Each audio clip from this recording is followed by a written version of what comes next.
Hello, dear children. Welcome back to my channel.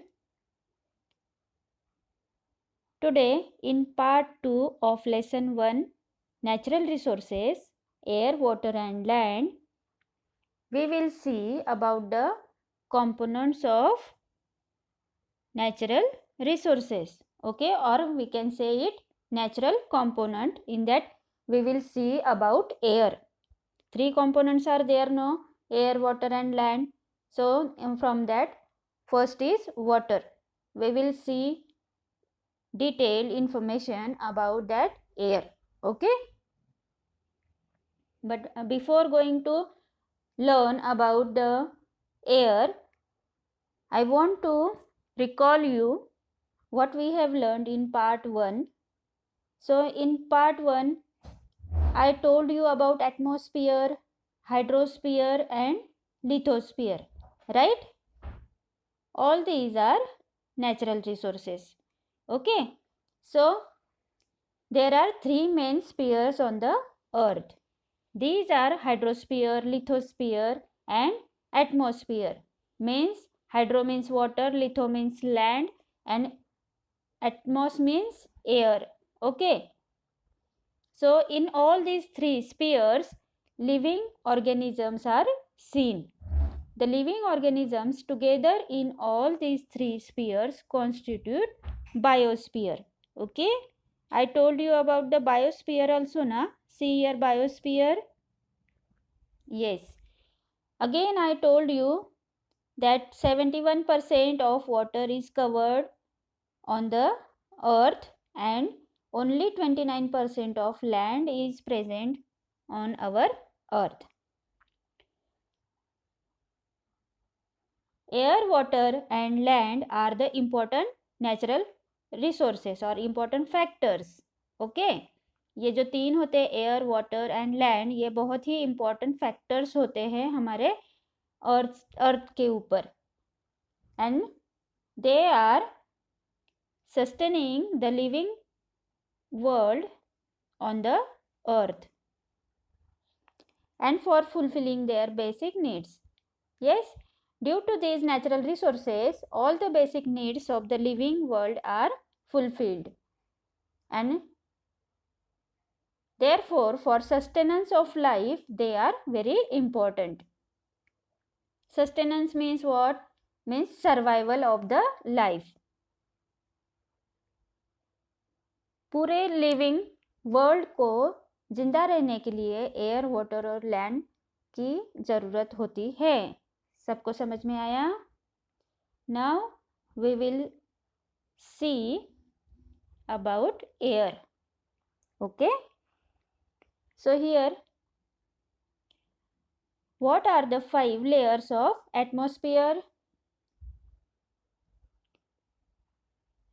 You have any idea about the layers of the atmosphere? The troposphere, stratosphere, mesosphere, ionosphere, and exosphere are the 5 layers of the atmosphere. Okay, again I am repeating. The troposphere, stratosphere, mesosphere, ionosphere, and exosphere are the 5 layers of the atmosphere.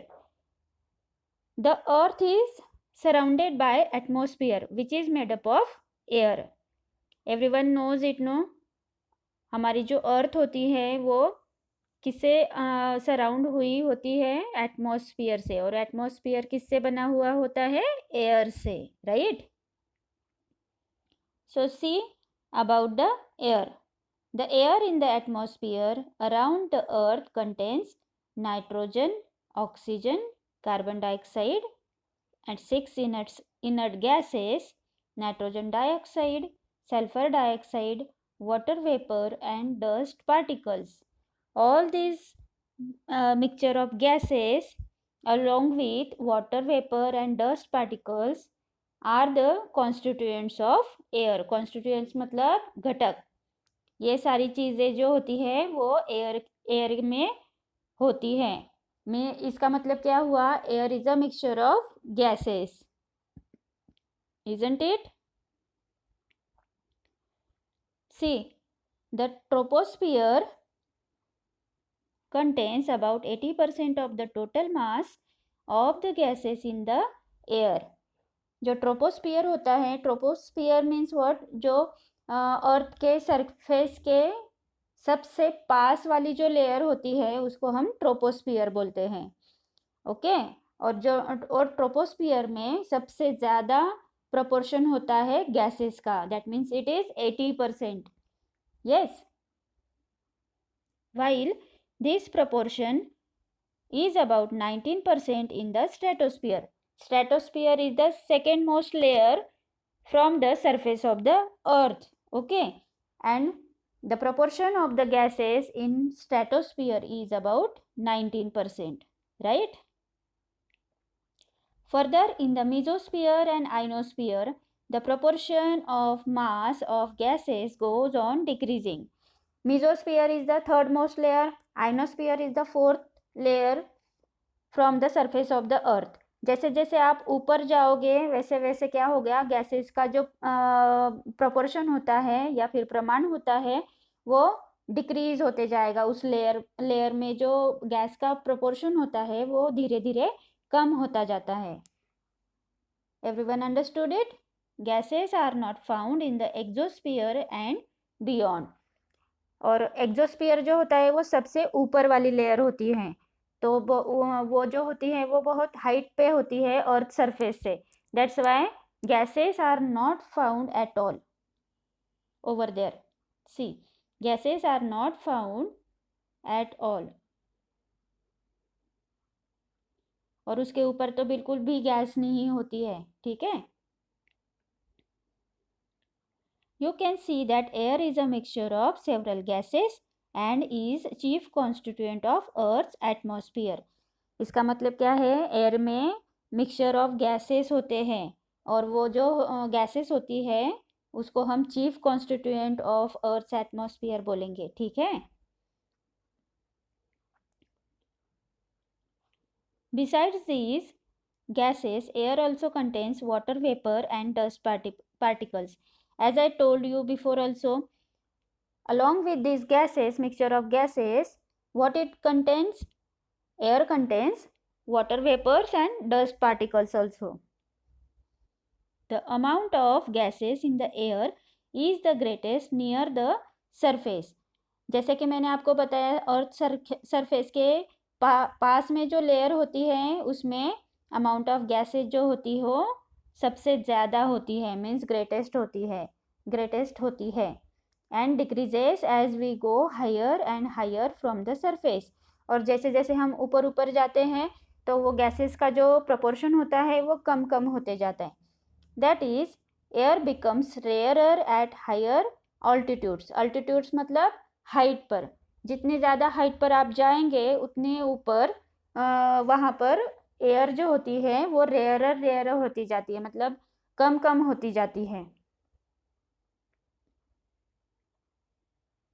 The proportion of the constituents of air and some of their uses are given here. तो नीचे आपको uses of gases in air वो सब बताया गया है. उससे पहले मैं आपको 1.3 फिगर समझा दूँ. Proportions of the various gases in air is shown over here. Okay, in figure number 1.3. So see, this blue color part is covered with nitrogen gas and its percentage is और proportion is 78%. right? सबसे ज़्यादा जो होता है वो nitrogen gas होता है. Total amount of the gases which are present in the air. okay? Oxygen कितना होता है? Oxygen is only 21%. Again this green colour part is of argon 0.09%. This brown color part other constituents of air 0.07%. Means other constituents कौन से होते हैं? Water vapour होता है, dust particles होते हैं. उनका प्रमाण कितना होता है? 0.07%. Okay. And see this whitish part, it is of carbon dioxide and it is only about 0.03%. okay. Everyone understood this circular chart? It is called as pie chart. okay. Now we will see uses of gases in air. Okay, air में जो जो gases होती है उनका क्या use है वो हम यहाँ पर पढ़ेंगे. So first is nitrogen. Nitrogen helps living things to build the necessary proteins. जो भी लिविंग थिंग्स होती है उनके बॉडी में प्रोटीन्स को बिल्डअप करने का काम नाइट्रोजन करता है, नाइट्रोजन गैस करता है. It is also useful in the production of ammonia and in airtight packaging of foodstuffs. Nowadays, so many foodstuffs are packed. We are also buying the packed food.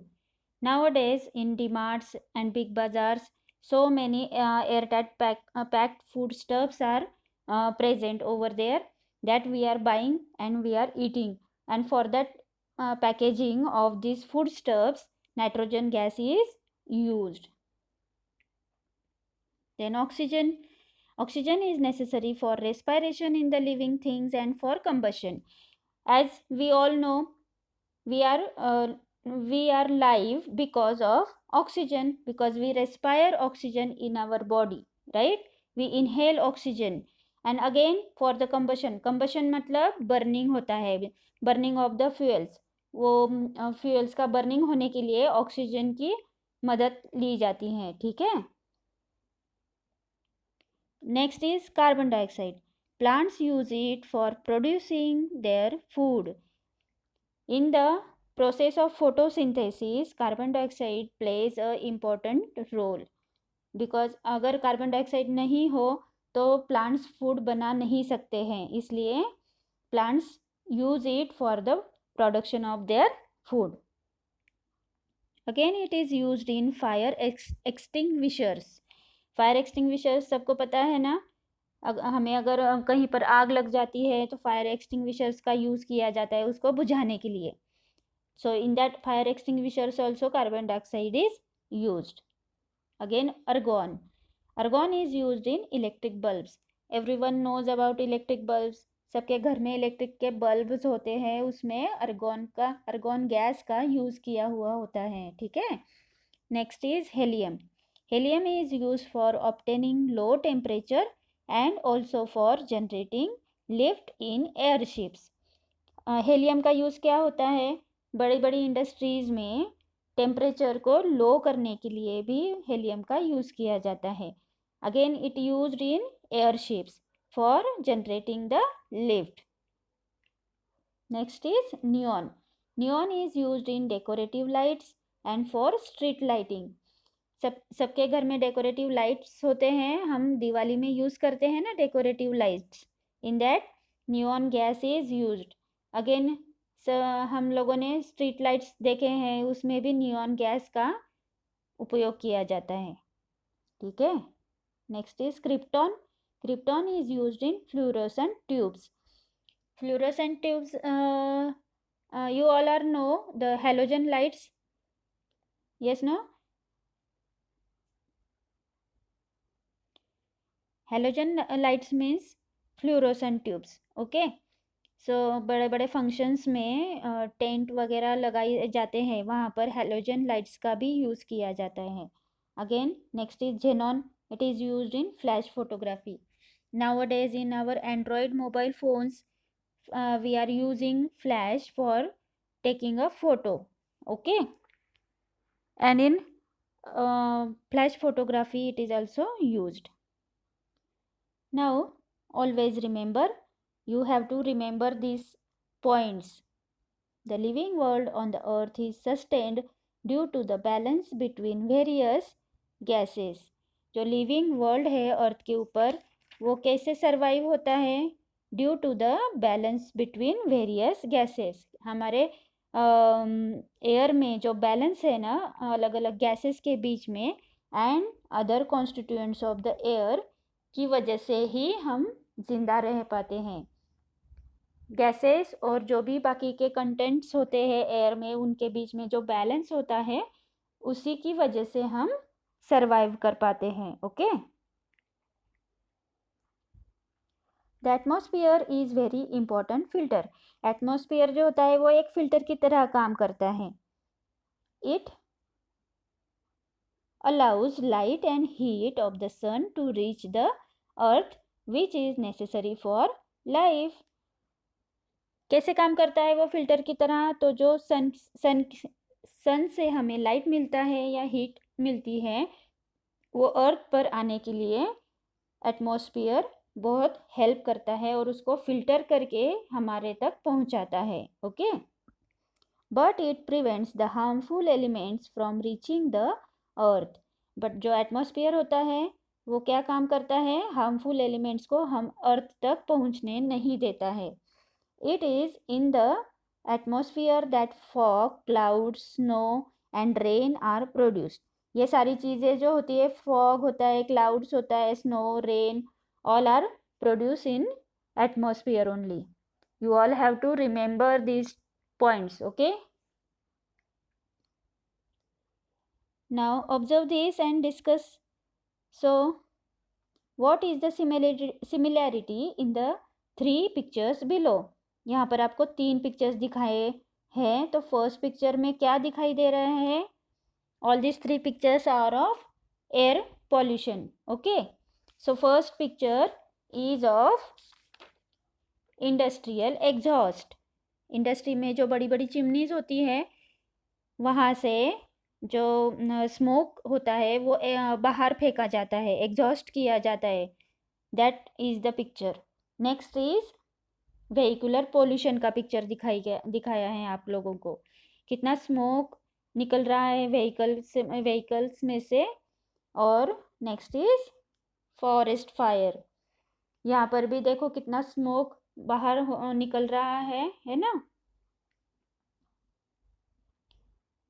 Now see, all the above pictures show large scale emission of smoke through different agencies. अलग अलग agencies में से बहुत ही बड़ी मात्रा में smoke का emission हो रहा है. एमिशन मतलब बाहर फेंकना. स्मोक बाहर निकल रहा है ना सारे तीनों चीज़ों में से, तीनों पिक्चर्स में से. यस, तीनों पिक्चर्स में जो दिखाया है वहाँ से बहुत सारी अमाउंट में स्मोक बाहर फेंका जा रहा है. Okay, this smoke directly mixes with the atmosphere. और ये जो स्मोक निकल रहा है वो डायरेक्टली हमारे एयर में, एटमॉस्फेयर में मिक्स होता है, disturbing the balance between the constituents of air. And what will happen because of it disturbs the balance between the constituents of air. Air में जो कॉन्स्टिट्यूएंट्स होते हैं, कौन से कॉन्स्टिट्यूएंट्स होते हैं? जैसे कि mixture of gases, again water vapour, dust particles, है ना. ये सारे जो कॉन्स्टिट्यूएंट्स होते हैं इनका सारा बैलेंस वो बिगाड़ देते हैं. This is called air pollution. Everyone got it? सबको समझ में आया होगा ना एयर पोल्यूशन क्या है. Now harmful gases are given out through combustion of fuels in vehicles and in big industries, and also through incomplete combustion of fuels like wood and coal. Okay, as a result air pollution is increasing day by day. जो harmful gases निकलते हैं ये सारे चीज़ों की वजह से, या फिर कंबशन ऑफ फ्यूल होता है, फ्यूल का जो बर्निंग होता है ना व्हीकल्स में, हम पेट्रोल डीजल वगैरह सब डालते हैं, and its burning will be there again in big industries and also through incomplete combustion of fuels like wood and coal. बहुत सारा smoke create होता है. As a result air pollution is increasing day by day on the earth. So here harmful substances released in air through combustion of fuels. जो भी harmful substances निकलते हैं वो यहाँ पर दिए हुए हैं. Okay, so first one is nitrogen dioxide. All these are very harmful. Okay, harmful substances होते हैं ये सब. Carbon dioxide, carbon monoxide, sulfur dioxide and soot. Soot is a harmful substance. Okay, now we will go for the next. So here we are going to learn about the ozone layer. Okay,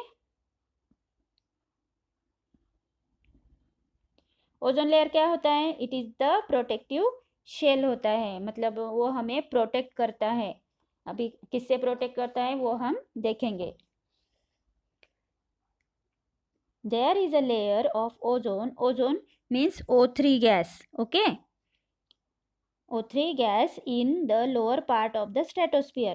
ये कहाँ पर present होता है? Ozone layer stratosphere में. Stratosphere I told you the second most part from the surface of the earth. Yes, ये जो layer है ये सेकेंड मोस्ट होती है from the surface of the earth. उसमें ओजोन गैस पाया जाता है. Okay. Ozone gas is not directly useful for the survival of living things, yet it is very important for living things to have this layer of ozone at a high altitude around the earth. Ozone layer जो होता है वो directly हमारे लिए important या फिर important useful नहीं होता है, but it plays a very important role for the survival of all the living things on the earth. Okay. It is present at a higher altitude around the earth. मतलब बहुत ही ऊंचाई पर ये present होता है अर्थ के surrounding में. Okay. The ultraviolet rays coming from the sun are very harmful for living things. सन से जो अल्ट्रावायलेट रेज निकलती है वो अगर डायरेक्टली अर्थ पे आ जाए तो वो ऑल लिविंग थिंग्स के लिए वेरी हार्मफुल होते हैं. मतलब हम जिंदा ही नहीं रह पाएंगे उस अल्ट्रावायलेट रेज की वजह से. So the ozone gas absorbs these rays. Ozone gas क्या काम करता है? Why it is useful for us? Because ozone gas absorbs these ultraviolet rays. That's why as a result life on the earth is protected. और इस तरह से अर्थ पे जो भी लाइफ है, जो भी लिविंग थिंग्स है, वो सब प्रोटेक्ट होते हैं. ठीक है.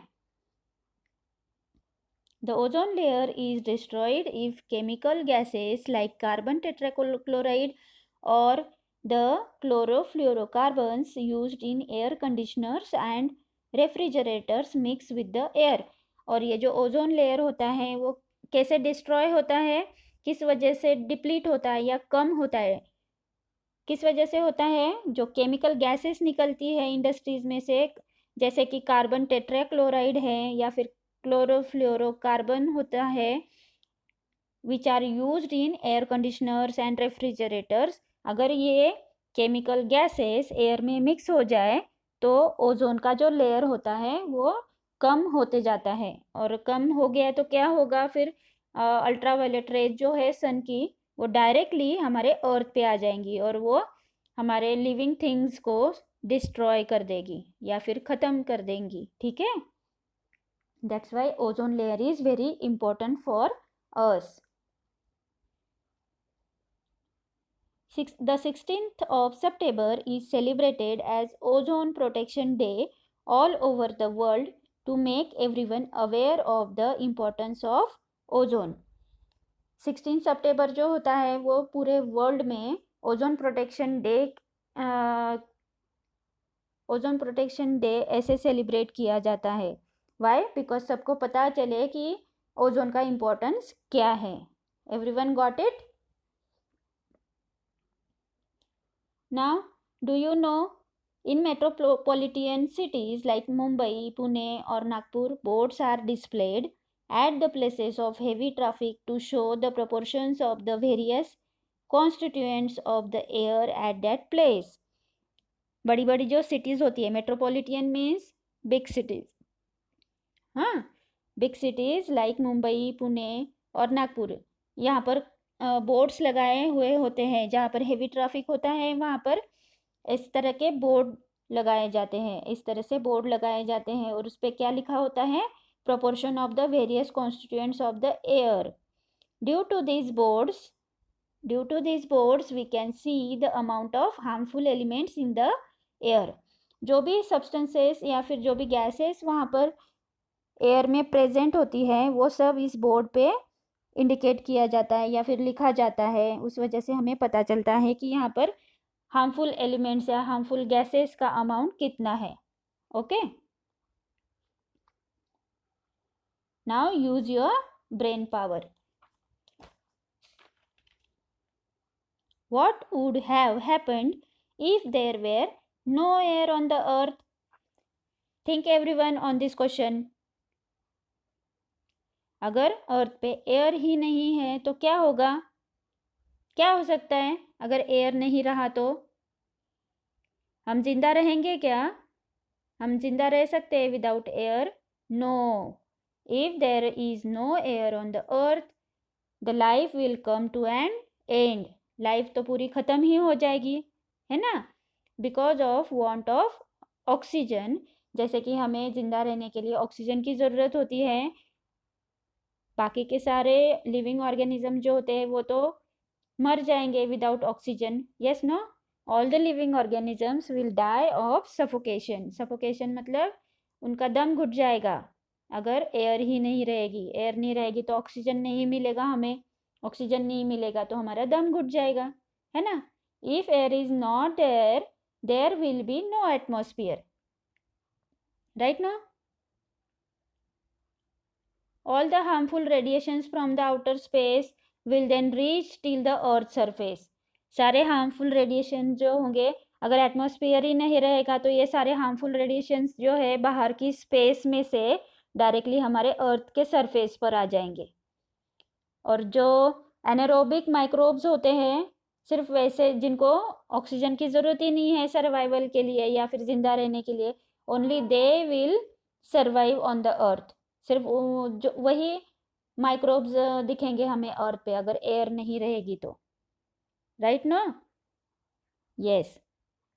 सो till here we have completed the important natural component and that is air. Okay? In the next part we will see about water. Okay friends? Thank you.